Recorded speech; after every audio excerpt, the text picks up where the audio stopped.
Compressor গুলো, এই compressor একটা পার্ট রেফ্রিজারেশন এবং এয়ার কন্ডিশনিং মেকানিক্যালের মধ্যে এবং ইলেকট্রিক্যাল বা ফিজিক্যাল এইগুলোর মধ্যে প্রবলেম কয়টা আছে? হয়তো 50-100টা প্রবলেম আছে।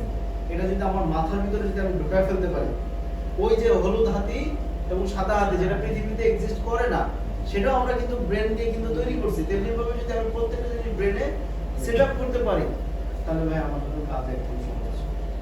কথা কি বুঝতে পারছেন? তাহলে এগুলো কিন্তু কোনো রকেট সায়েন্স না ভাই, এগুলো একদম ইজি জিনিস। এখন এটা যেভাবে কাজ করে স্ট্রাকচারটা একটু খেয়াল করি। ওর যে হেড গ্রুপটা আছে, ওই যে ওই কম্প্রেসরের হেড গ্রুপটা,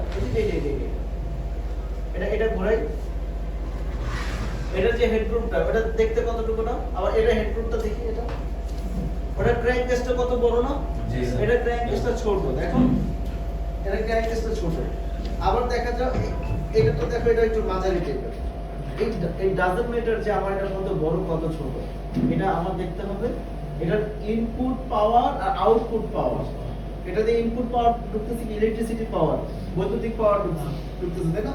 আর আউটপুট কি, এখানে চাপ শক্তি বের হচ্ছে, মানে একটা শক্তি এখানে ঢুকতেছে, ও এটা ট্রান্সফার হয়ে বা ট্রান্সফরমেশন হয়ে আরেকটা শক্তিতে রূপান্তর করতেছে, তাই না? শক্তির রূপান্তর, তাই তো? তাহলে এই শক্তিটা কিভাবে কাজ করতেছে পুরো ফাংশনটা বোঝাটা জন্য আমরা আরো কিছু অ্যানিমেশন দিব কম্প্রেসরের, সেগুলো দেখলে ইনশাআল্লাহ আমরা সবাই মাথা ঢুকে যাবে। তবে কেউ আজকের ক্লাসটা অবহেলা করব না, এটা প্লিজ। আজকের ক্লাসটা যারা অবহেলা করবো, কারণ এই কম্প্রেসর ভাই প্রতিদিন কেটে কেটে দেখানো সম্ভব না, কারণ এগুলো কিন্তু খুবই এক্সপেন্সিভ জিনিস। তাহলে আমরা এটা কি করবো, নষ্ট করে ফেলি, অসুবিধা নেই।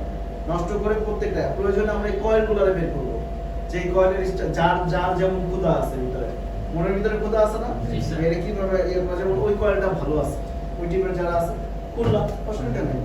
এগুলো যারা আছে যে এই এখানে আরেকটা জিনিস আছে, দেখো এই মাথায় এটা কি আছে বলো তো, অয়েল পাম্প। আর অয়েল পাম্পের কাজটা কি, তাই না? আচ্ছা আরেকটা কাজ করি স্যার,